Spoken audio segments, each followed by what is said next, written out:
வீட்டில் ஒன்றுமே இல்லை, என்ன செய்யலான்ட்டு யோசிக்கும்போது சரி ஒரு ஆரோக்கியமான ஒரு துவையல் ஒன்று ரெடி பண்ணி வச்சு சாப்பிடுவோன்ட்டு அதுக்காக ஒரு உளுந்து எடுத்து முதல்ல உளுந்து 2 ஸ்பூன் உளுந்து எடுத்து நல்லா எண்ணெயில் பொரித்து எடுத்துக்கிடணும். பொரித்து எடுத்துக்கிட்டு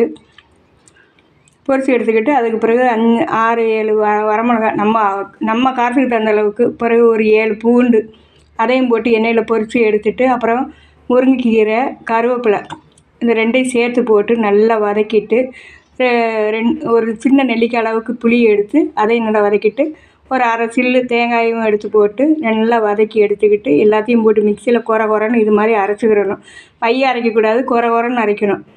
அரைச்சிக்கிட்டு சுடு சாதத்தில் அதை ஒரு உருண்டை எடுத்து போட்டு அதில் ஒரு ஸ்பூன் நெய்யோ அல்லது நல்லெண்ணெய்யோ ஊற்றிக்கிட்டு அது பிணைஞ்சி சாப்பிட்டோம்னா அவ்வளோ டேஸ்ட்டாக இருக்கும். இதில் கருவேப்பிலையும் முருங்கைக்கீரையும் இருக்கிறனால இது ரொம்ப ஆரோக்கியமான துவையல்.